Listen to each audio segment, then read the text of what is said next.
participar de nuestro seminario del Grupo GeoSIC. Además, hoy es nuestro último seminario del semestre y me encanta que estemos terminando con este tema tan especial.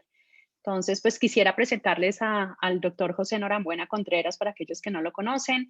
Él se graduó del doctorado de la Universidad de Cantabria en España y luego hizo un postdoctorado en Ingeniería de Materiales en la Universidad de Nottingham, en el Reino Unido. Para aquellos que no están muy familiarizados, esta es la universidad que trabaja en temas de materiales de pavimentos y pavimentos en el Reino Unido. En el 2014 se vinculó como profesor asistente en el Departamento de Ingeniería Civil y Ambiental de la Universidad de Bio Bio en Chile y es fundador y director actualmente del Laboratorio de Materiales de este departamento, trabajando en un tema muy pionero tanto en Latinoamérica y me atrevo a decir que en el mundo, y con el que vemos además muchísimo futuro, que es el tema de materiales autorreparables, particularmente en mezclas asfálticas, y vinculando muchos aspectos de sostenibilidad, porque el trabajo se ha enfocado en hacer también uso de algunos desechos y materiales que están en desuso y que podríamos usar para cumplir este propósito. En los últimos años, en el último año particularmente, hemos empezado a colaborar con José en algunos de estos temas y pues nos emociona muchísimo estas posibilidades de colaboración en investigación que se han abierto entre nuestras universidades. Él es definitivamente un referente en el tema, pues la cantidad de proyectos en los que ha participado como investigador principal o co-investigador son altísimas y sus más de 60 publicaciones internacionales en específicas, pues científicas lo demuestran. A nivel, yo creo que, como les digo, mundial, la mayoría de artículos cuando buscamos mezclas autorreparables vienen de las investigaciones que ha hecho el profesor Norambuena. Entonces, realmente para nosotros es un gusto tenerlo acá y aprender de estos temas que yo creo que son temas muy novedosos que nos van a marcar, digamos, el camino a seguir en ingeniería de pavimentos y evidentemente en otro tipo de infraestructura. Muchas gracias, José, por estar acá y haber aceptado la invitación. Muchas gracias, Silvia. Quiero confirmar que me escuchan bien, lo primero, y que están viendo Perfecto. correctamente la pantalla. Las dos cosas. Las dos cosas, perfecto. Bueno, quiero comenzar agradeciendo al GeoSI, al Grupo de Geomateriales y Sistemas de Infraestructura de la Universidad de los Andes de Colombia. Personalmente quiero agradecer a la profesora Silvia Caro su invitación de formar parte, y no sabía que era el cierre del ciclo de seminario, por tanto me enorgullece en efecto estar dando cierre, digamos, a esta iniciativa que tiene como departamento de invitar a distintos investigadores del mundo a mostrar sus avances. Silvia, me gustaría preguntarte de cuánto tiempo dispongo para este seminario, a ver si calculé bien mi tiempo. Tenemos hasta las 12 del día, entonces incluidas preguntas o un espacio para preguntas. Perfecto, bien. 12 del Bueno, mediodía hora entonces, acá, yo sé que es un poco sí, más tarde para ti. sí, disponemos de 60 minutos. ¿Okay? Bueno, desde ese punto de vista, saludar a aquellos que están conectados, bienvenidos, muchas gracias por participar e interesarse en esta temática. Entonces, no voy a entrar en detalle de presentación, lo ha comentado la profesora Caro, así que avances en la autorreparación de materiales asfálticos, efectivamente con una visión de la valorización de residuos, cuyo objetivo es desarrollar materiales más sustentables y más resilientes, en efecto, frente a esta tecnología, ¿cierto? Y del cambio climático que nos está afectando cada vez más desde el punto de vista también de la infraestructura vial. Las investigaciones o los desarrollos que vamos a ver en este seminario no son investigaciones que se realizan solo en Chile, son investigaciones que nosotros como laboratorio desarrollamos en colaboración con otras universidades del mundo, en Reino Unido, en China, en Turquía, en el Reino Unido con más de una universidad, en Estados Unidos con el MIT.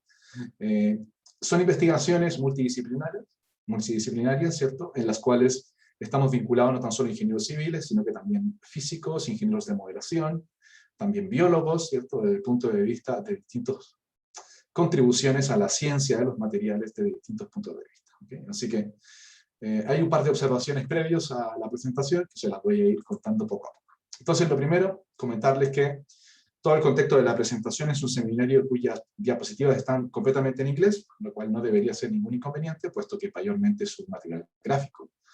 Y todo este seminario va a ser dado en español, así que no hay ningún problema en ese aspecto. La segunda nota, importante a considerar el día de hoy, es que esta presentación, este seminario, es un resumen de los distintos trabajos de investigación que desarrollamos acá en el Laboratorio de Materiales en Chile, y no en sí una presentación que trata del asfalto. El asfalto en sí ya daría como para un seminario propio. Entonces, comentarles que estamos simplemente focalizados en las tecnologías de autorreparación. Los tópicos de presentación son 7, que va desde la principal motivación de por qué esto se estudia y por qué se desarrollan tecnologías de autorreparación. Hablaremos sobre las tecnologías de autorreparación, hablaremos principalmente sobre las 3 tecnologías más importantes de autorreparación, que se clasifican en 2 grupos, todo lo que tiene que ver con la autorreparación externa y la autorreparación interna por rejuvenecedores encapsulados. Luego pasaremos a profundizar en una visión más bien de laboratorio personal, que tiene que ver con las microcápsulas biopoliméricas o cápsulas biobasadas en residuos. Les contaré un poquito sobre el trabajo en progreso y terminaremos con un resumen que sintetiza toda la presentación. Así que, desde el punto de vista de la motivación, muchos de los que están acá lo sabrán, pero siempre es importante destacarlo, el foco son los materiales bituminosos, que incluyen en efecto, ¿cierto?, desde su composición más simple a la más compleja, cemento asfáltico, bitumen, ligante, independiente del país, esto puede tener distintos nombres. Pasamos a un elemento más complejo, másticos, ¿cierto?, o elemento mástico, y avanzamos hasta una mezcla asfáltica, que es la composición de áridos naturales, más este cemento asfáltico o ligante, que mezclándolo a altas temperaturas y tras un proceso de compactación nos sirve para construir pavimentos. Esos pavimentos pueden estar posicionados en carreteras, en vías interurbanas, en pavimentos de autopistas, también pueden estar en aeropuertos, etc. ¿Qué complicación tienen estos materiales? Bueno, tienen distintas complicaciones desde el punto de vista de que, como cualquier material, se deteriora en el tiempo, y que producto de su propia instalación y fabricación genera ciertas emisiones que, conforme hagamos o construyamos menos mezclas asfálticas en el mundo, también aportaremos a reducir esta emisión. Desde un punto de vista de conocimiento, es importante saber, ¿cierto?, de que los pavimentos asfálticos son un material mayormente utilizado en el mundo. Algunos antecedentes nacionales: simplemente el 80% de nuestra red vial en Chile está hecha a base de mezcla asfáltica como principal material de construcción. Y si nos pasamos a antecedentes de Norteamérica o Europa, más del 94-90% respectivamente están construidas, digamos, y si a eso sumamos que son vías, ¿cierto?, no tan solo interurbanas, sino que también de desplazamiento externo, altamente mayores en número a países como Colombia y Chile, pues obviamente el porcentaje mundial es sumamente alto desde el punto de vista de estos materiales.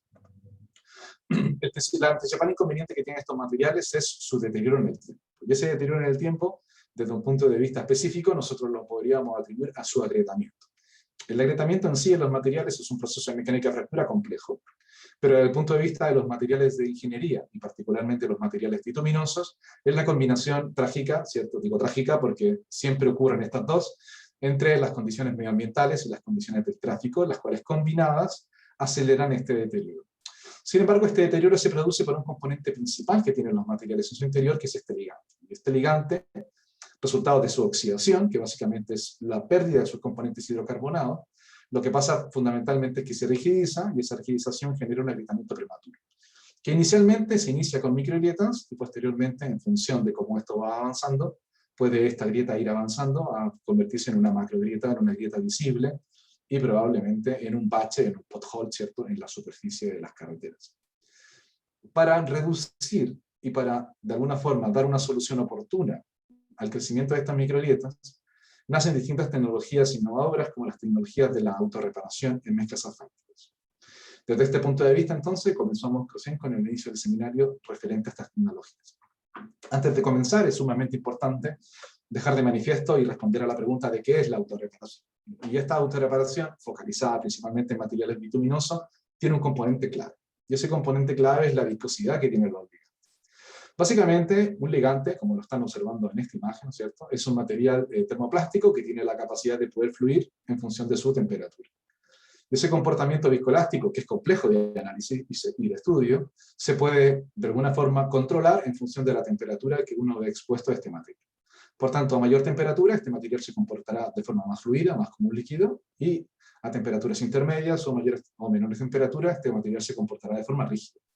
Por tanto, para que se genere una fluidez en el interior de una mezcla asfáltica, este material tiene que estar a un cierto umbral de temperatura, el cual la literatura, y lo hemos definido así en nuestras publicaciones, tiene que ser mayor a 70 grados Celsius.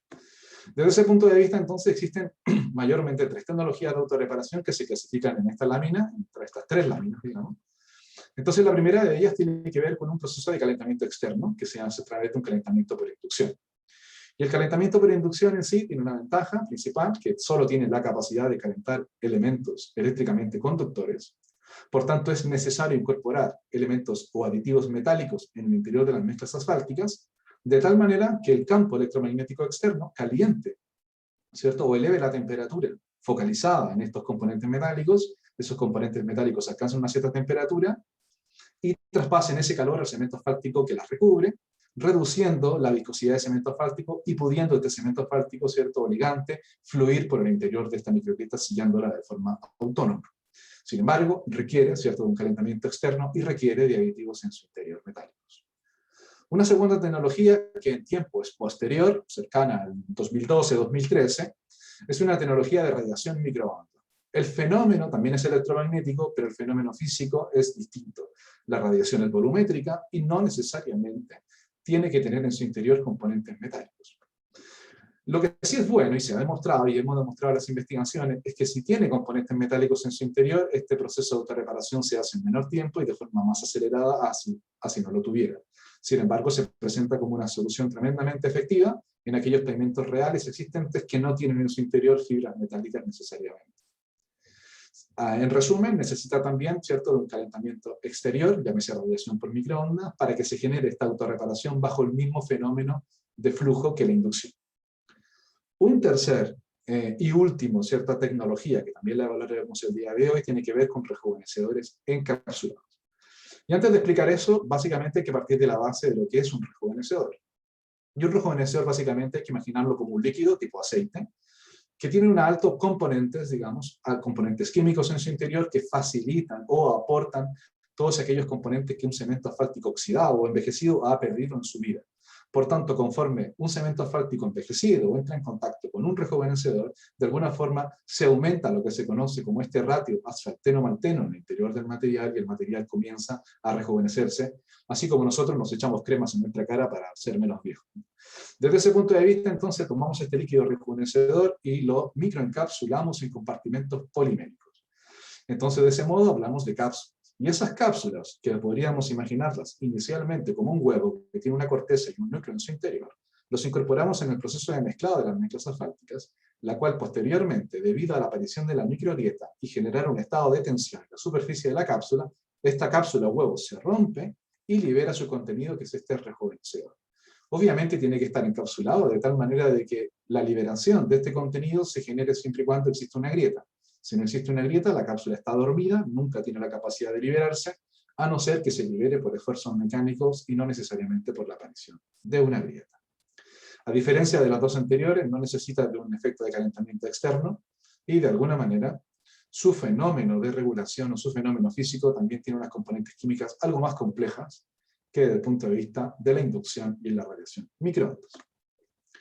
Para conocer un poco lo que ha significado este crecimiento en el tiempo, les invito a que veamos esta animación que básicamente muestra la evolución de las tecnologías de mezclas asfálticas autorreparables o de asfalto autorreparables, así le quieren llamar, desde el 2008 a la actualidad.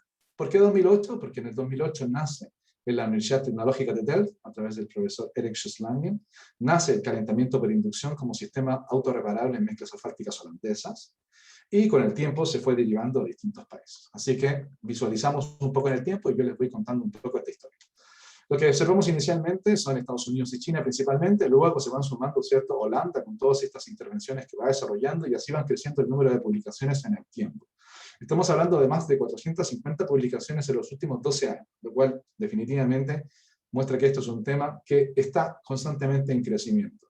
Existe un periodo de tiempo, una franja particular, en donde particularmente Chile, a través del desarrollo de nuestro laboratorio, entra en esta guerra competitiva, ¿cierto?, de lo que tiene que ver con publicar desde el punto de vista de generar conocimiento, y nos hemos ido estableciendo durante los últimos años también como un referente a nivel latinoamericano en lo que tiene que ver con estas tecnologías. A diferencia de otros laboratorios del mundo, nosotros sí estamos enfocados en las tres tecnologías, y no solo en una tecnología, aunque mayormente siempre trabajamos más en una que en otras. Entonces, el desarrollo, que principalmente está focalizado en China, simplemente por el número de publicaciones en relación a su número de habitantes, ¿cierto?, lo cual hace que sean muchos trabajos científicos. En segundo lugar, seguimos con los Países Bajos, el Reino Unido y Chile, también presentes entre ellos, con la aparición de algunos trabajos también a nivel latinoamericano de parte de Brasil. Les comentaba yo al inicio que era necesario incorporar aditivos metálicos. Y estos aditivos metálicos en esta lámina se resumen en los principales aditivos metálicos que se han utilizado para darle la capacidad de autorreparación a estas mezclas asfálticas. Comenzamos, por ejemplo, con fibras de lana de acero, seguimos con fibras o virutas metálicas, lo cual se pueden considerar también como residuos de la industria, en este caso metálica, ¿cierto?, de la manufactura. Tenemos fibras metálicas procedentes de residuos de neumáticos fuera de uso, arena metálica, tenemos polvo metálico de la industria siderúrgica, tenemos también polvo de cobre, también que se puede generar como residuo. El cobre no en sí no es un residuo, pero digamos que hay algunos elementos particulados de cobre, escoria de cobre particularmente, en donde se generan ciertas partículas eléctricamente conductoras que pudiesen ser utilizados como un elemento tipo residuo de la industria del cobre. Para explicarles un poco y a nivel gráfico cómo funciona un sistema de autorreparación, en este caso por calentamiento por inducción, les quiero presentar este video. Voy a regularizar primero el sonido y les voy a ir contando en qué consiste un proceso de autorreparación simulado en laboratorio desde su inicio hasta su fin, desde un punto de vista de video simplemente. Entonces comenzamos produciendo una grieta artificial en una mezcla asfáltica, en este caso es una mezcla asfáltica densa. Como aditivo metálico posee fibra de lana de acero en su interior, la posicionamos en este, como pueden ver, sofisticado sistema que hemos inventado para que la probeta no se nos mueva. Aquí tenemos la grieta, digamos, posteriormente tomamos esta probeta semicircular, ¿cierto? La posicionamos debajo de un coil de calentamiento por inducción, que tiene básicamente una frecuencia de unos 80 kHz. Generamos calor sin contacto con la muestra, irradiamos la muestra por inducción hasta superar su umbral de temperatura, generamos el fluido en su interior y posteriormente a eso la dejamos enfriar para poder ser manipulada nuevamente, puesto que la mezcla está caliente. Y posteriormente a eso comprobamos el sellado de la grieta en su interior, el cual luego comprobamos mecánicamente repitiendo el ensayo, en este caso, de 3 puntos o 3-point bending test también conocido. Simplemente recuerden, este es un esquema para que ustedes visualicen lo que es un ciclo de autorreparación, en este caso, en una probeta semicircular. Otra posibilidad que existe, y también la comparto con trabajos desarrollados con colegas de Telempa en Suiza, es que en vez de que la mezcla posea en su interior los aditivos metálicos, al elemento betún sellante, que es lo habitual que se incorpora en el interior de las mezclas asfálticas, para sellar las grietas en una carretera, por ejemplo, a ese elemento betún también se le pueden incorporar elementos metálicos, los cuales posteriormente son excitados mediante un calentamiento por inducción. Entonces, en este caso, observamos un ejemplo de nuestros colegas de Suiza, en donde incorporan cemento asfáltico, en este caso con partículas, ¿cierto?, metálicas en su interior, ferríticas. Posteriormente aplican el calentamiento por inducción. Entonces lo que de alguna forma ocurre es que ellos garantizan de que este elemento, que inicialmente a lo mejor no pudo fluir por toda la grieta o a través de todo el espesor, mediante el calentamiento por inducción sí permite, ¿cierto?, cubrir toda la superficie de la grieta en toda su extensión. Así que de alguna manera sería otro enfoque, no necesariamente principalmente centrado en la autorreparación, sino que como un mecanismo para aumentar la fluidez de un sellante. Algunas aplicaciones reales, simplemente que les quiero mostrar algunas aplicaciones que se han desarrollado. Lo que está mostrado acá en naranja es una máquina de inducción a nivel de carretera, ¿cierto?, a nivel in situ. Es un proyecto que se desarrolló el año 2010 en los Países Bajos y que se calentó, o de alguna forma se reparó, 4 años más tarde, en el año 2014. Entonces observamos un prototipo de máquina de inducción en una mezcla porosa, que entiendo que también es algo que en Colombia ha sonado últimamente mucho, ¿no? Segundo, es un caso más reciente, un proyecto 2015-2018, el tramo de prueba que están observando se hizo en Alemania, y también en la cual colaboró la Universidad de Nottingham, entre otras instituciones a nivel europeo. Se logró autorreparar también, ¿cierto?, un tramo de prueba para, de alguna forma, comprobar que la tecnología de autorreparación, en este caso con fibras metálicas, era una tecnología que podía ser utilizada para alargar la vida útil de pavimentos, en este caso mediante ensayos acelerados. Para continuar, y mostrándole un ejemplo de la radiación microonda, que también hemos desarrollado y que puede desarrollar cualquiera de ustedes en su laboratorio simplemente con un microondas convencional de cocina, simplemente fabricando muestras semicirculares e incorporando en su interior distintos aditivos metálicos, se puede llevar a la autorreparación mediante ciclos de calentamiento. Nosotros hemos desarrollado distintas investigaciones en donde hemos comparado distintos tipos de residuos metálicos, no solo fibras, sino que también todo lo que tiene que ver con este residuo que nosotros llamamos particularmente esta viruta metálica, que es a veces compleja de manipular en los procesos de mezclado, pero que si uno la trata, digamos, de una manera adecuada, se puede utilizar de forma efectiva, sin causar complicaciones en mezclado y compactación. Esto que se está observando es una tomografía computarizada, en resumen es un escáner que se le hace una probeta con distintos contenidos de fibras. Fíjense ustedes si comparan la de la izquierda con la derecha, que la de la izquierda posee un 2% de fibras metálicas, ¿cierto? Distribuidas en un cierto volumen de mezcla fáltica versus un 8%. Las complicaciones cuando uno va sumando más fibra, porque uno lo que desearía hacer desde el punto de vista de la sustentabilidad es incorporar más residuo para eliminar el residuo del botadero o de donde esté acumulado, no siempre es óptimo desde el punto de vista del diseño de estas materias. Es decir, existen ciertos niveles de umbrales en los cuales no se puede incorporar más mezclas, sino de lo contrario uno debilita mecánicamente la resistencia de la mezcla fáltica. Por tanto, es importante que sepan que existe un umbral que va entre el 2 y el 8%, más bien cercano al 6% en volumen, que se define principalmente como un óptimo para no afectar mayoritariamente las propiedades mecánicas. En la MAD hemos desarrollado distintas investigaciones, por ejemplo, para comprobar el tiempo óptimo que se necesita calentar una mezcla por radiación microondas, mostrando que 40 segundos bajo una frecuencia de un microondas convencional, 2,45 GHz, es un tiempo óptimo para alcanzar mayores niveles de reparación a distintos sitios de sanado. También, lo que es una pregunta habitual en estas investigaciones es, estas tecnologías y estos tiempos, ¿qué tamaño de grietas son capaces de sanar? Entonces también existen investigaciones en las cuales se han centrado en evaluar, ¿cierto?, estos niveles de agrietamiento que mayormente siempre son inferiores a 1 milímetro en apertura. Entonces, mientras tengamos grietas menores a 1 milímetro en su espesor, en su apertura, en su área, si lo desean ver, estas tecnologías pudiesen ser aplicables de manera correcta. Cuando se tienen más espaciamientos en estas grietas, estas tecnologías vienen a ser más bien elementos complementarios a las reparaciones habituales, que funcionan muy bien para grietas grandes. Por tanto, es importante saber que estas tecnologías, digamos, no cubren todos los espectros de agrietamiento. Por tanto, la audiencia ojalá no se haga la idea de que esto sirve para cubrir baches que ya han ocurrido o que hay un trozo de pavimento que falta y que esto lo va a reparar. Eso no es así. ¿Okay? Otro ejemplo que les puedo mostrar de un proyecto que terminamos en el año 2019, inicio de 2020, que también hicimos con nuestros colegas de Suiza, tiene que ver un poco en la utilización de las fibras de neumático fuera de uso, que si bien es cierto son fibras de acero, de alto contenido en carbono, por tanto son más rígidas, más difíciles de mezclar. Igualmente, si uno las corta en las dimensiones precisas, las pudiese incorporar en mezclas asfálticas. En la imagen izquierda están observando la tomografía computarizada de 3 probetas tipo cilindro tipo Marshall, las cuales tienen distintas fibras en su interior. Fíjense que la problemática sigue siendo la misma. Conforme más fibras tú incorporas en el interior de la mezcla, se generan estas aglomeraciones, clústeres, digamos, que dificultan o muchas veces entorpecen la resistencia mecánica del material.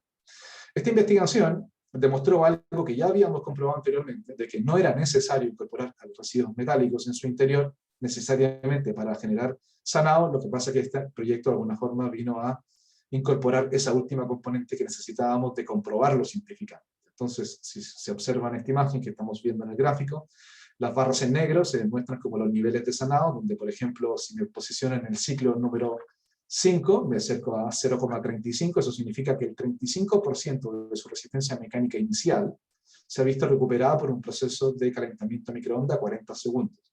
Si se compara esto con las otras barras, no necesariamente probetas que tenían fibras en su interior generaron altos índices de reparación, aunque ojo en este punto porque las variaciones estadísticas que se generan en estos resultados muchas veces son altas, y lo pueden ver ustedes por las propias barras de desviación estándar. Muchas veces es muy difícil generar muy buenas réplicas de los resultados de ensayos, por tanto se necesitan hacer muchas probetas, muchas veces mayores a un número mayores a 15 muestras por cada variable de evaluación o tiempo de análisis. Así que también observamos, pero también comprendimos muchas cosas en este proyecto, por ejemplo, cómo se calentaba el cemento asfáltico, cómo se calentaban los áridos, y determinamos algunas ecuaciones que nos permitieron, digamos, aportar cuánto contribuye térmicamente cada uno de los componentes de estos materiales. Así que fue una investigación muy, muy interesante.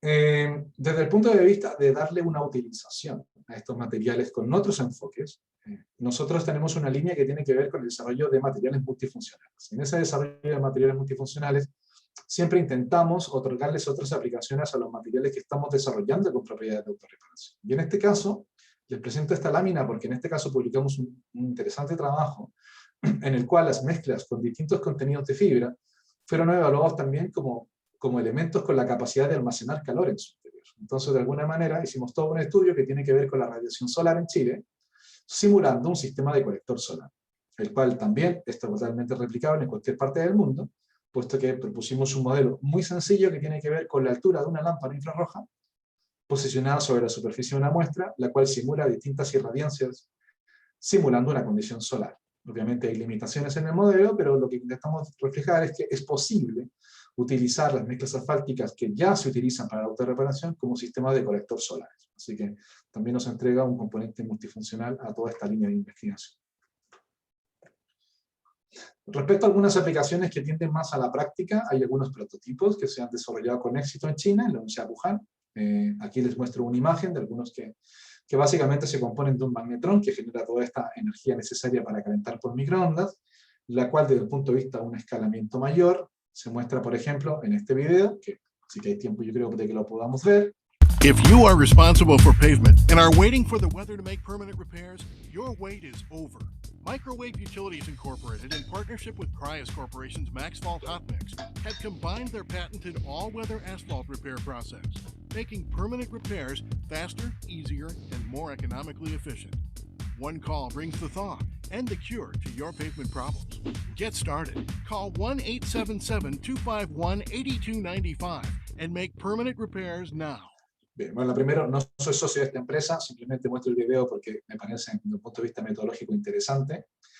Lo único importante a considerar es que ustedes cuantifiquen la magnitud de lo que significa una máquina de inducción en condiciones reales. Para que un magnetrón de alguna manera tenga la capacidad de calentar una superficie de 60 por 60 centímetros cuadrados, es necesario tener un equipo grande que genere ese magnetrón o esa energía. Ahora, esta aplicación fundamental se utiliza para la reparación de baches en carreteras en un menor tiempo, y el video se focaliza en un producto particular que esta empresa vende. Pero yo lo utilizo muchas veces en mis exposiciones y en mis clases con el objetivo de que ustedes cuantifiquen lo que significa esto en magnitud. Bien, aquí me detengo un poco para hacer una división en esta presentación, es decir, hasta la lámina anterior hemos llegado a las tecnologías de autorreparación por calentamiento externo, y a contar de esta lámina vamos a hablar sobre los rejuvenecedores encapsulados. Entonces, como es una tecnología totalmente distinta, que de alguna forma genera su reparación de una forma mucho más autónoma e inteligente, es importante primero definir qué son los rejuvenecedores y cuáles existen actualmente en la literatura. Entonces, comenzando desde arriba hacia abajo, y teniendo algunas imágenes también que complementan estos tipos de rejuvenecedores, les cuento que existen, lo primero, compartimentos polinucleares, o que nosotros llamamos cápsulas con distintos núcleos, que pueden ser bien diseñadas desde el punto de vista del laboratorio o pueden ser utilizadas como áridos naturales de baja densidad, las cuales tienen una alta porosidad y que nosotros incorporamos en el interior, digamos, o microencapsulamos en sus poros distintos contenidos de aceites rejuvenecedores. Por otra parte, están estas configuraciones tipo huevo, ¿cierto? Core shell o núcleo corteza, que en su interior tienen la presencia de un cierto rejuvenecedor, el cual nosotros hemos microencapsulado. Entonces, desde ese punto de vista, es importante que tengan en consideración que cada uno de estos diseños conlleva metodologías desde un punto de vista de su microencapsulado distintas que iremos revisando en las próximas láminas. Por otra parte, tenemos también fibras, es decir, un compartimento tipo tubería a microescala, obviamente, el cual en su interior llenamos, ¿cierto?, con estos rejuvenecedores y desde el punto de vista de su diseño pudiesen tener un flujo continuo en su interior. O quizá un flujo compartimentado, es decir, burbujas en su interior. O sea, todo eso va a depender también de todo su diseño y de cómo uno también codifique la liberación de su contenido en la aplicación práctica. Entonces, todos estos rejuvenecedores se han aplicado en distintas investigaciones, con distintos autores, en distintos países, y de alguna manera cada país y cada investigador tiene su propia visión de cómo diseñar mejor o peores rejuvenecedores encapsulados. Respecto a la investigación previa, y dando también un toque un poco más animado, digamos, para que ustedes comprendan lo que significa la autorreparación por cápsulas, en esta lámina yo les presento un poco el trabajo previo que desarrollé durante mi postdoctorado en la Universidad de Nottingham, en colaboración con mi colega Álvaro García, que es un experto y un referente mundial en estas temáticas de la autorreparación también.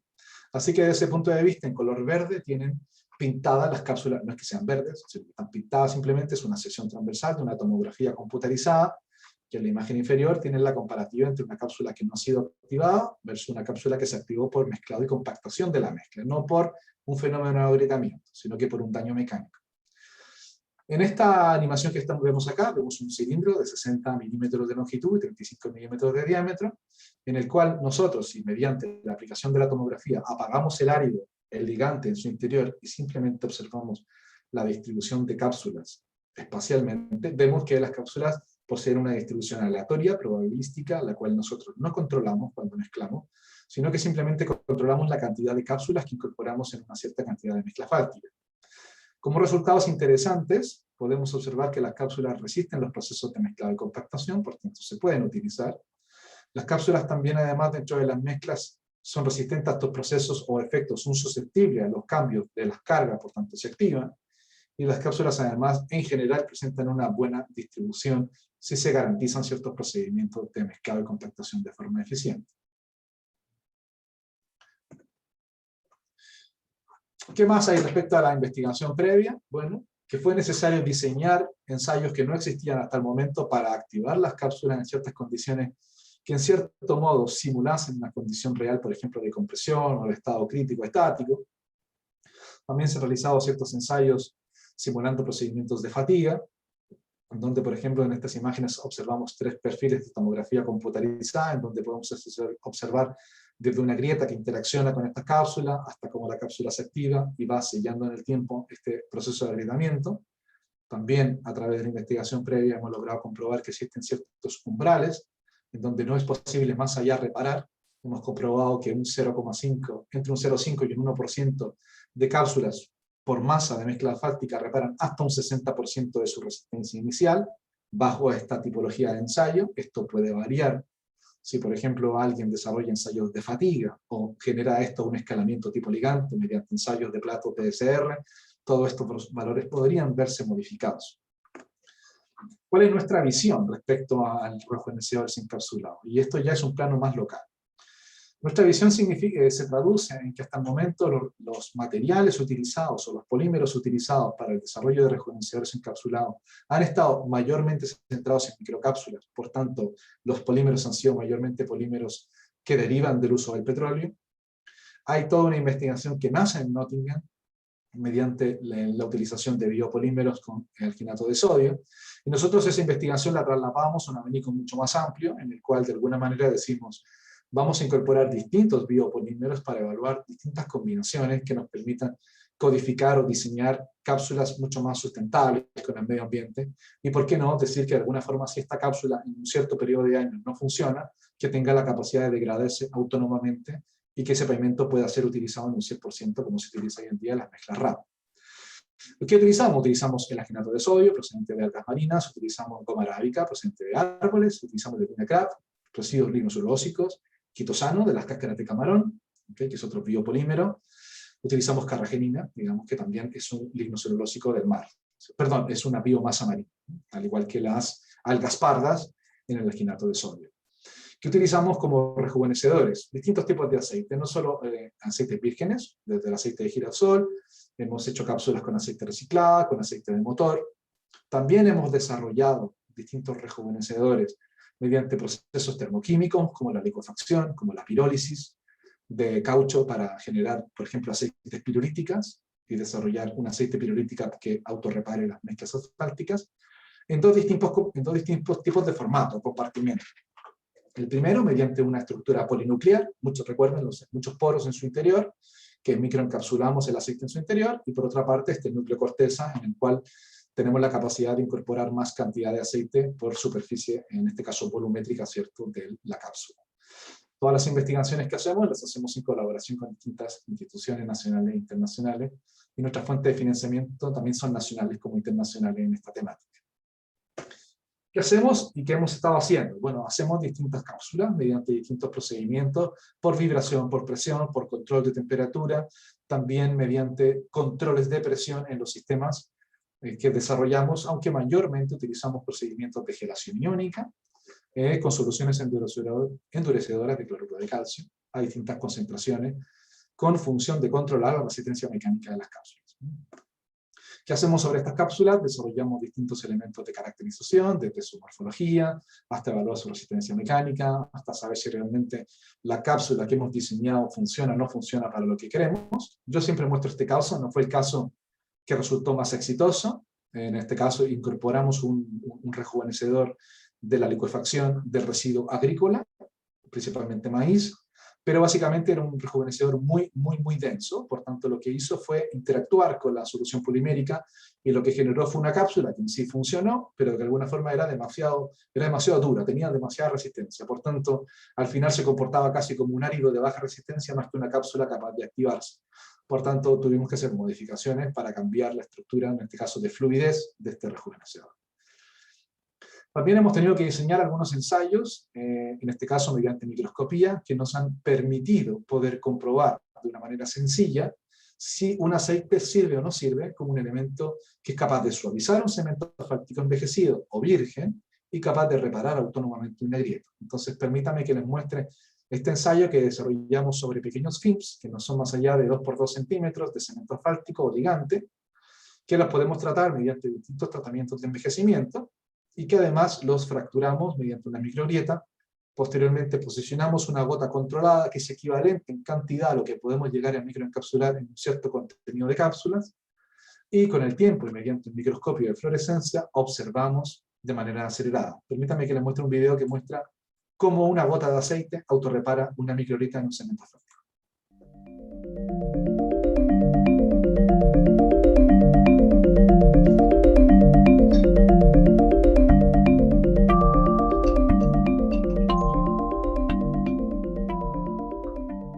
Bueno, el video está acelerado, básicamente son 180 minutos de espera, los cuales vamos cuantificando otra vez imágenes o un video. Y desde este punto de vista lo que se logra observar es que existe un proceso de fluidez en donde la gota, que básicamente, recuérdenlo así, es una gota que posee ciertos contenidos químicos que entran en contacto con un cemento asfáltico, que también químicamente es una emulsión coloidal, genera distintos fenómenos, que los vamos a explicar un poco más adelante, y que de alguna manera se genera un fenómeno de fluidez capilar. Por tanto, se sella la grieta por capilaridad, que es un fenómeno que ya previamente se había publicado, pero que de alguna manera en estos ensayos, ¿cierto?, podemos observar de manera muy clara. Seguimos con otros desarrollos que hacemos y caracterizaciones que hacemos sobre estas cápsulas. Todavía estamos en una etapa en la cual nos estamos preocupando de comprender cómo esta cápsula es en sí, incluso mediante el cálculo de su propia esfericidad. No todo es una esfera, en el punto de vista geométrico. De comprender también su estructura interna, de intentar decir si tenemos poros en su interior, cuántos poros hay, cómo se distribuyen, qué capacidad tienen de almacenar. No todos tienen la capacidad de almacenar aceite. Cómo se fracturan, cómo funciona esta mecánica de la fractura de la cápsula. Se fractura una parte, en más de una parte, ¿no?, como estamos observando acá en la imagen H. Cuando tú comprimes una cápsula, dependiendo de los estados de tensión de la cápsula en su superficie, que es una superficie en este caso espacial volumétrica, se pueden generar grietas en distintas partes. Por tanto, la cápsula se puede activar por distintas zonas y no necesariamente por la zona donde está la grieta. Por tanto, hay muchas cosas que todavía están sin resolverse. Desde el punto de vista de esta investigación que les hablaba de las cápsulas con líquido pirolítico en su interior, nos tuvimos que preocupar de alguna manera de que este aceite, que llamamos aceite pirolítica, se mezclase en nuestras emulsiones poliméricas. Por tanto, hubo que realizar toda una investigación desde el punto de vista de la coalescencia, de saber si estas gotas se distribuyen de forma uniforme, si realmente el tamaño de la gota que estábamos generando era una gota que realmente permitía generar una emulsión estable, que posteriormente nos permitía en el tiempo generar cápsulas de manera eficiente. Por tanto, hubo que realizar todo, digámoslo así, una investigación desde el punto de vista de lo que llamamos fenómenos superficiales en los materiales.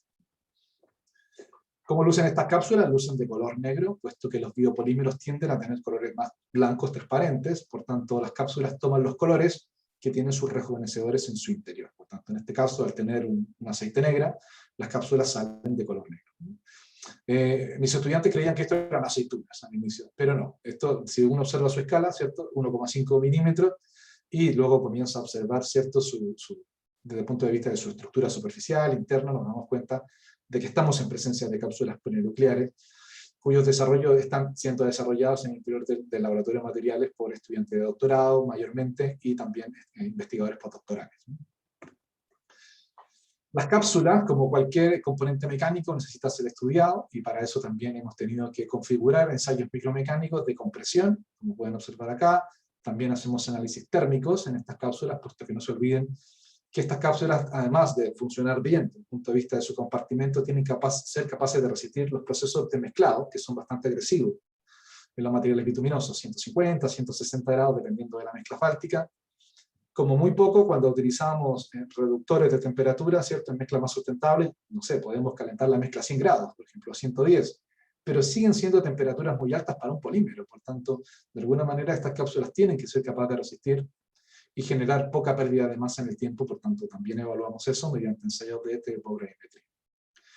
Desde el punto de vista mecánico, tenemos que ser capaces de alcanzar ciertos umbrales mecánicos que nos permitan decir, ok, la cápsula se rompe, que además la cápsula es capaz de soportar los procesos de mezclado-compactación, pero además es capaz de sobrevivir y capaz de accionarse en el tiempo. Por tanto, también estamos trabajando fuertemente en desarrollar ensayos micromecánicos que nos permitan comprender eso, no solo desde el punto de vista experimental, sino también desde el punto de vista numérico. Cambiando de escala, y saliendo de los pocos milímetros a los micrómetros, también observamos investigaciones que hemos realizado en colaboración con la Universidad Autónoma de México, mediante tecnologías distintas, en este caso de secado por aspersión o spray dry, y básicamente desarrollamos microcápsulas core shell, o sea, tipo huevo, pero muy, muy chiquititas, como pueden observar en estas imágenes. Los aceites que incorporamos muchas veces tienen que ver con la historia de con quién colaboramos. En este caso son aceites de maíz, porque colaboramos con México, y usamos goma arábiga en combinación con carragenina, porque son dos biopolímeros que también se utilizan en la industria química mexicana.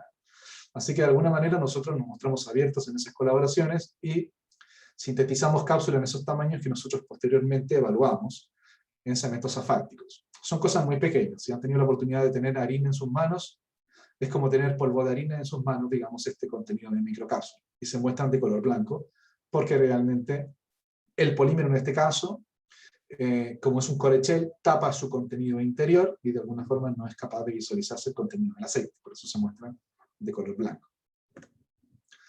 Respecto a las fibras, que son investigaciones que también hemos colaborado, no siendo investigadores principales, los hemos desarrollado en el pasado, en colaboración con la Universidad de Wuhan, y en el presente lo estamos desarrollando con la Universidad de Hertfordshire en Reino Unido. Básicamente lo que estamos desarrollando son compartimentos tipo fibras o tipo cápsulas, dependiendo de con quién estemos colaborando, para ser incorporadas en mezclas asfálticas. La investigación de mis colegas chinos es una investigación muy interesante que está publicada. Nosotros vamos como coautores en esos trabajos. Es una investigación muy interesante desde el punto de vista de que ellos se han preocupado mucho de intentar diseñar compartimentos poliméricos capaces de resistir a distintas condiciones medioambientales que no en todas las investigaciones se ha hecho. En resumen, nosotros hemos probado muchas veces las cápsulas en condiciones idóneas de laboratorio, en condiciones secas del material asfáltico, sin presencia de agua.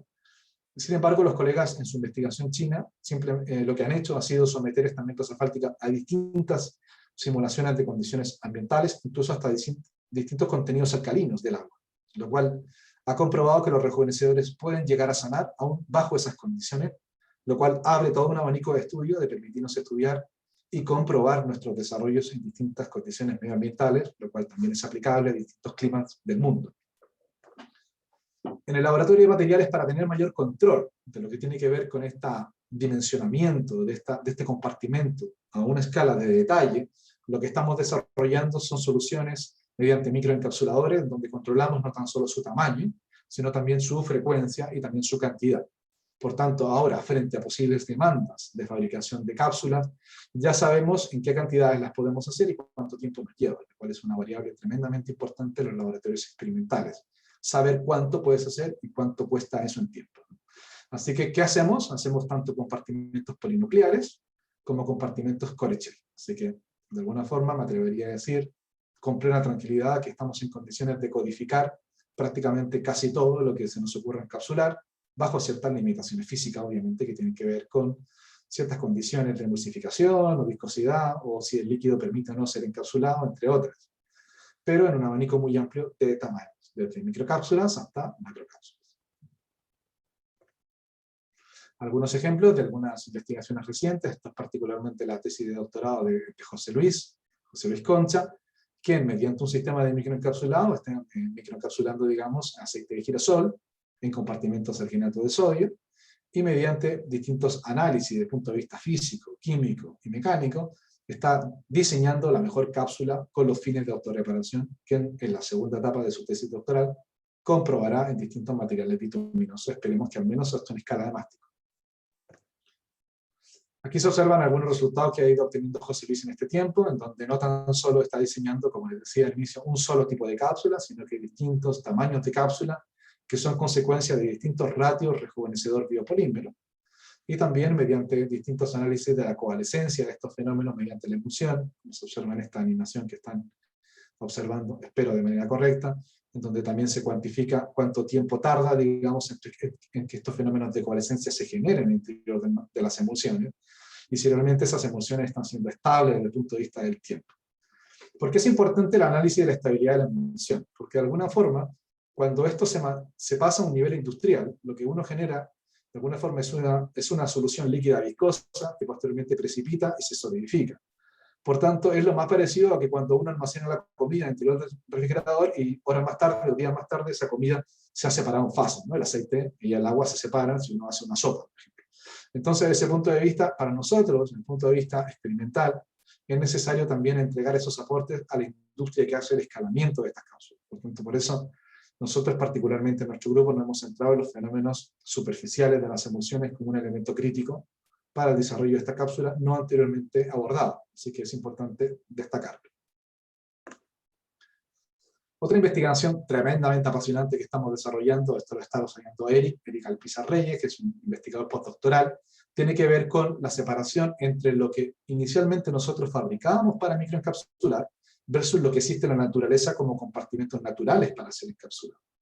Cuando uno retrocede en el pasado, por ahí por el 2010-2011, y uno encuentra los primeros estudios de áridos saturados con aceite, uno podría considerar que el árido es el elemento natural, pero realmente el árido es muy grande y es muy rígido, y no permite ser fracturado por fenómenos de microgrietas. Por tanto, de alguna manera, nuestra investigación intenta desarrollar una componente biobasado que tiene que ver con utilizar esporas porosas, ¿cierto?, presentes en ciertos componentes naturales, y saturar esas esporas con estos agentes rejuvenecedores y otorgarles un recubrimiento polimérico. Por tanto, el polímero que recubre, que es un biopolímero, no es tanto biopolímero como las cápsulas anteriores, y el compartimento que está en su interior es un compartimento biobasado, con mayor apertura porosa, mucho más estable y obviamente natural.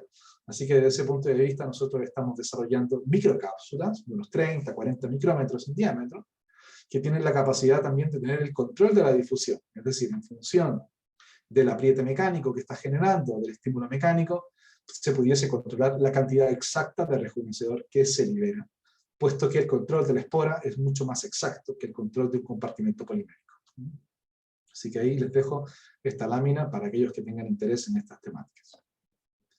Finalmente, y con esto ya voy cerrando, contarles que también desarrollamos investigaciones a otros niveles de escala, en este caso nano, microescala, que tienen que ver con la simulación mediante sistemas de moleculares dinámicos o dinámica molecular.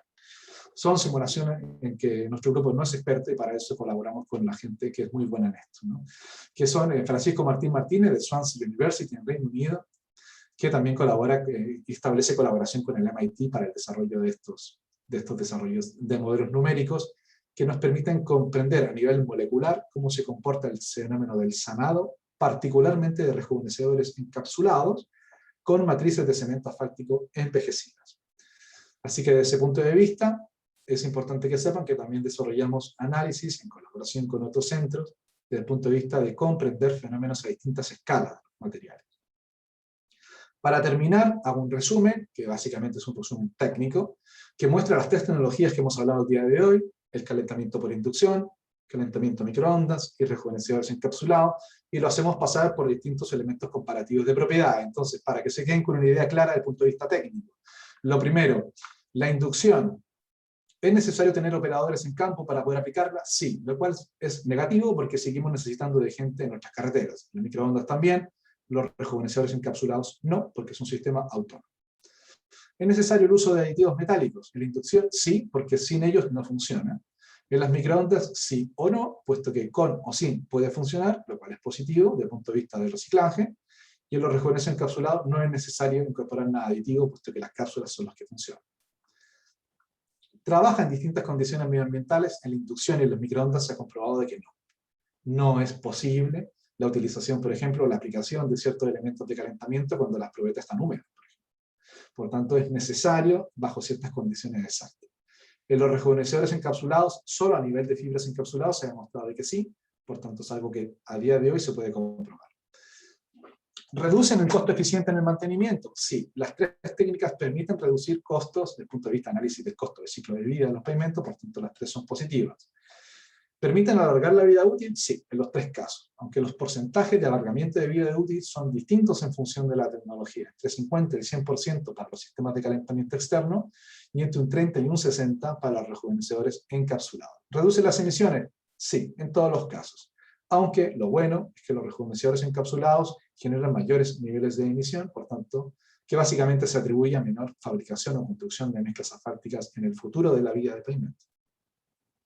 ¿Son capaces de reparar grietas y también baches, si es posible? Sí, en todos los casos se ha demostrado distintas aplicaciones de que es posible hacerlo en distintos niveles de exactitud, pero es posible hacerlo. Así que de alguna manera, carita feliz, digamos, para este indicador en sus tres tecnologías. Con esto ya termino, dándoles las gracias y diciéndoles que si tienen o necesitan mayor información, opción A, pueden escanear este código o directamente entrar a www.latmatvb.com y encontrarán mayor información sobre todas nuestras investigaciones y demás. Así que muchas gracias por la invitación y espero haberme ajustado el tiempo. Gracias. José, pues muchísimas gracias por tu presentación. Yo creo que, y acá yo creo que muchos están de acuerdo en que esto es muy novedoso con respecto a lo que hacemos y mi pregunta la respondiste en la última diapositiva, que era justamente una comparación de las técnicas y tu punto de vista y los pros y los contras de cada uno. Tenemos algunas preguntas en el chat que me gustaría realizar. Okay. Entonces te las voy a leer. Tenemos al profesor Freddy Reyes de la Universidad Javeriana que bueno, dice que el tema es muy interesante y si te pregunta si se debe tener alguna precaución en el caso de utilizar fibras metálicas, en especial para prevenir, por ejemplo, incendios debido a las reacciones químicas de la oxidación de las fibras y algunos solventes que podría haber en el asfalto. Bueno, esa primero. Comenzamos por esa y no estoy seguro si Freddy Reyes es el mismo Freddy Reyes que en algún momento conocí en Barcelona, en la Universidad Politécnica de Cataluña. Probablemente sí, qué bueno. Bueno, Freddy, te aprovecho de saludar, eso es lo primero.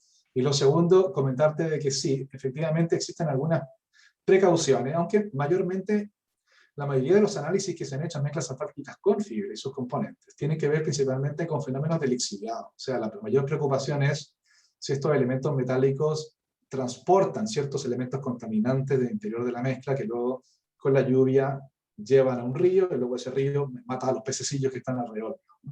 Desde el punto de vista del incendio, no me atrevería a decir que son fenómenos de estudio, aunque me atrevería a decirte que pueden ser variables de análisis que deberían considerar quizá, pero yo no estoy en conocimiento de que esto se haya realizado de esa manera, así que me atrevería a decir que no.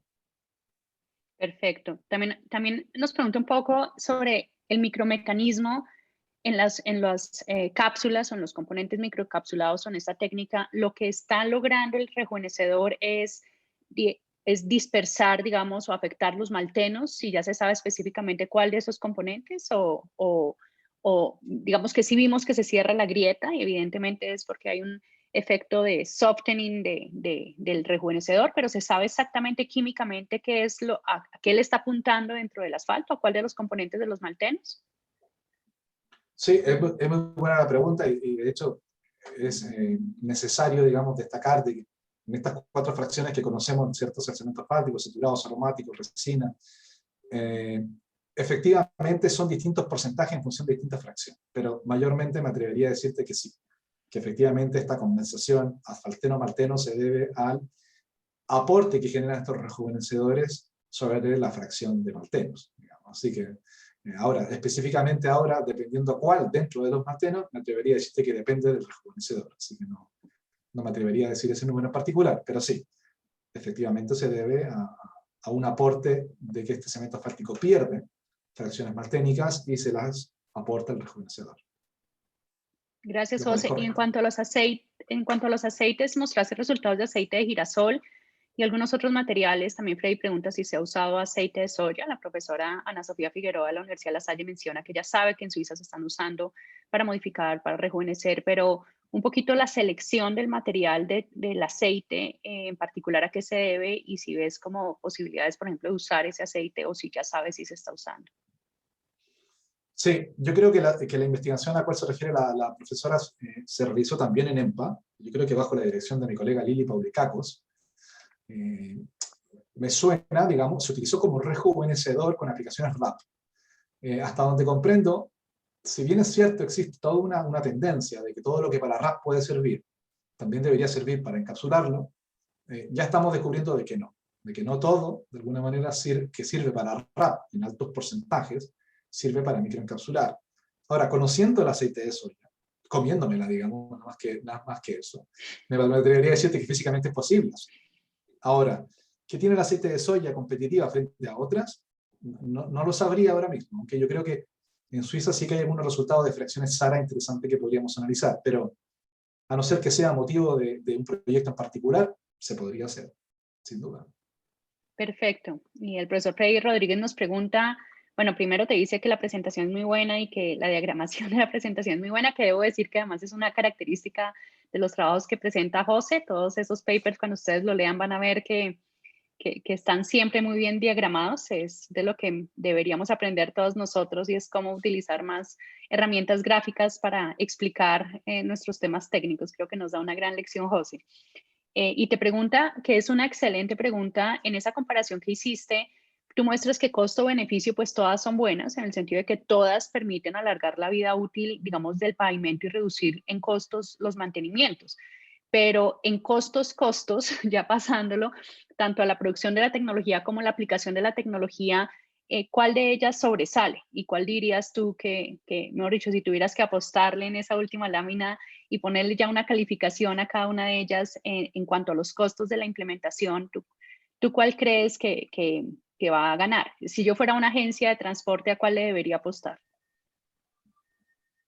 Muy bien. A ver, todas las soluciones de autorreparación incrementan el costo total de la mezcla. Eso es lo primero. O sea, cualquier utilización que uno desea hacer tecnológicamente hablando, la experiencia ha demostrado que incrementa. Y lo digo con plena autoridad porque tuve la capacidad de realizar una estancia, digamos, postdoctoral en Delft, conocí lo que significaba esos costos, tuve la posibilidad de hacer parte de mi doctorado en Suiza cuando se estaban echando los números en la mesa, todo aumentaba, y desde el punto de vista de la autorreparación coincidí en el Reino Unido con aquellos que lo estaban haciendo, por tanto, todos los números aumentan. Ahora, desde el punto de vista de cuál es más conveniente en una inversión de largo plazo, de concesionaria de carretera, ¿no? La autorreparación por cápsulas ha demostrado ser una solución mucho más eficiente en el sentido de que no requiere equipamiento externo. Por tanto, ahí se reducen muchos costos en la vida útil, digamos, del cálculo. Es importante decir que todos los cálculos que se realizan se pueden ajustar para que incluso las cápsulas puedan dar por debajo de la inducción. Pero sí, a igual, digamos, parámetros de análisis, los rejuvenecedores han demostrado a nivel de costo, digamos, una inversión a largo plazo mejor. José, muchas gracias. Ahí Ana Sofía nos comparte el artículo, algunos de los resultados con aceite de soya.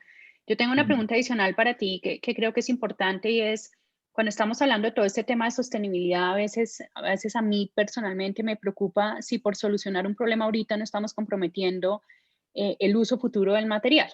En particular, por ejemplo, el uso de plásticos en pavimentos es algo que me ha hecho a mí reflexionar al respecto. Y me preguntaba con el tema de esas tres tecnologías, que la segunda que nos mostraste, microondas, puede o no puede necesitar fibras metálicas, pero que la primera y la última incluyen adicionar algo a estas mezclas. ¿Qué impacto crees tú que tiene esto en el reciclaje, en la posibilidad de reciclar esos materiales asfálticos, que ya sabemos que el RAP es el material reciclado más usado del mundo, o más reciclado del mundo, en las siguientes generaciones o ciclos de reciclaje? ¿Lo estamos comprometiendo? ¿Qué pasa con la cápsula cuando ya liberó su asfalto, su aceite rejuvenecedor, y queda la cápsula ahí, como me imagino que además aumentan los vacíos, pues porque si ya liberó eso se vuelve pues vacíos? ¿Qué pasa con esos materiales y cuál es el impacto en los siguientes ciclos de reciclaje del material? Quisiera oír tu opinión. Perfecto. Bien, a ver, el hecho de que estas tecnologías se presenten no significa que yo sea un fan de todas. Eso es lo primero. Entonces, desde ese punto de vista, es importante que ustedes como audiencia sepan de que las tecnologías que han necesitado de aditivos metálicos Yo diría que en los años han tenido una tendencia a la baja, en el sentido de que, si bien es cierto, alarga la vida útil en ciertos aspectos, es un material que no puede ser utilizado para ser reciclado. Es muy difícil separar la fibra de este componente triturado. Por tanto, las microondas, digamos, podrían ganar mucha ventaja en ese aspecto porque no necesitan del elemento aditivo. Sin embargo, las microondas también tienen su defecto, que es que las microondas, en cada proceso de calentamiento, envejecen el cemento fáctico, porque es un calentamiento volumétrico. Por tanto, si el cemento fáctico tenía un envejecimiento 5 al año que tú lo estás calentando, lo calientas, reparas la grieta, pero ese 5 pasó a 5,5.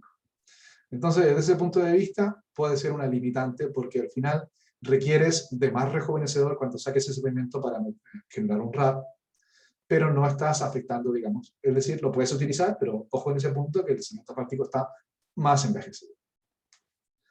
Desde el punto de vista de las cápsulas, ya estamos haciendo algunas pruebas que tienen que ver con mezclar las cápsulas en mezcla fáltica, digregar esta mezcla fáltica y volver a crear otra muestra, digamos. Y de alguna forma ya hemos comprobado de que se puede hacer, digamos. Ahora, si esto lo llevamos a un escalamiento, lo cual esperemos que de aquí a 5 o 6 años se pueda hacer, y yo estoy dando la presentación del primer tramo de prueba de las cápsulas en tramos de prueba que aún no se ha hecho. Por ahí hay un artículo en China, pero no es tan cierto. No es tan cierto que es así. Es como 1 metro cuadrado en una carretera, digamos. Entonces, si hablamos de una carretera, un tramo, donde luego además se hace un fresado y todo eso se hace en un pavimento nuevo, yo me atrevería a decir, y porque los antecedentes del plástico anterior así lo dicen, que si tú tienes una mezcla fáltica con ciertas partículas de plástico, y esas partículas de plástico tienen un cierto tamaño específico, ese pavimento pudiese ser usado para RAP. Por tanto, en el caso de las cápsulas, pudiese también atribuirse a eso. Así que no. Además, si hablamos de biopolímeros y no polímeros sintéticos, me atrevería a decir con mayor énfasis que sí es posible hacerlo. Hay que comprobarlo. ¿Ninguno de esos materiales, los biopolímeros, se degradan con el tiempo? Algunos pudiesen degradarse, siempre y cuando de alguna manera nosotros le entregásemos esas capacidades. También existe la posibilidad de que, ¿no? Es como cuando uno genera vitrificados. De alguna manera uno tiene un cuadro, y el cuadro está ahí, es muy bonito, pero si tú le pones una cubierta de resina, eso dura 100 años. Aquí pasa lo mismo. Dependiendo de lo que uno lo configure, puede degradarse o no. Bueno, no sé si alguien de la audiencia, de nuestros invitados, asistentes, tiene más preguntas que quisiera hacerle al profesor José.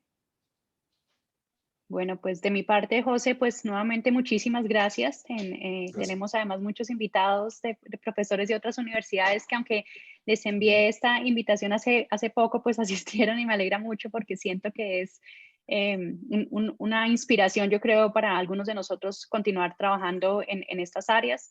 De parte, pues, del Grupo de Geomateriales y de la Universidad de los Andes, pues gracias por haber asistido, y pues ojalá nos podamos ver en persona muy pronto para seguir discutiendo sobre estos temas interesantes. Y me despido pues además agradeciendo al profesor Miguel Ángel Cabrera, que es el director de nuestro grupo de investigación de geomateriales y sistemas de infraestructura, quien hace una labor fantástica organizando estos seminarios que en tiempos de pandemia a veces no es tan fácil. De hecho, yo le quedé mala a Miguel Ángel por otros compromisos este semestre. Tú me ayudaste a reivindicarme, entonces pues muchas gracias también por eso. La grabación tenemos la grabación. José nos autorizó a realizar la grabación, y yo creo que si José nos autoriza la podemos poner en un canal de YouTube, y ya me dirás, José, si la dejamos unlisted, que es que solamente podamos o compartamos el vínculo con algunas personas, o si no tendrías dificultad en que quede pública. Tú, pues ahorita después, si quieres, conversamos al respecto, porque personalmente a mí me encantaría que mis estudiantes de materiales asfálticos pudieran tener acceso a esta presentación. Bueno, muchas gracias, y José, no sé si quieras decir algo más. Sí, bueno, simplemente invitarles a todos aquellos que tengan interés en esto, sean distintos niveles, estudiantes, profesores, investigadores, a que me escriban. Acá tienen mi correo electrónico, acá tienen la página web, revísenla. Siempre hay cosas que en los seminarios por tiempo no se pueden decir, por tanto, siempre hay algo que a lo mejor les hace sentido a cada uno de ustedes y no a mí. Entonces, revísenlo con tiempo, escríbanos, siempre estamos interesados en colaborar dentro de las capacidades que nos permite, incluso es también una situación actual, mundial, Así que muchos cariños a todos, independiente de dónde estén conectados. Gracias. Miguel, no sé si quieras decir algo de despedida. No, muchas gracias a Bueno. todos por conectarse, por participar tanto. Muchas gracias, José, por la excelente presentación. Es increíble la cantidad de trabajo que has desarrollado en todo esto. Entonces, felicitaciones por eso. Y como Silvi lo decía, este es el último seminario del semestre. Los esperamos en el próximo semestre. Vamos a ver que de pronto ajustamos para seguir con este formato que ha sido muy exitoso en poder compartir. Y José, invitado también a que asistas a las próximas presentaciones. Muchas gracias. Que estén muy bien. Muchas gracias a todos. Feliz almuerzo y feliz fin de semana. Cuídense mucho. Gracias. Hasta luego. Chao, que estén muy bien.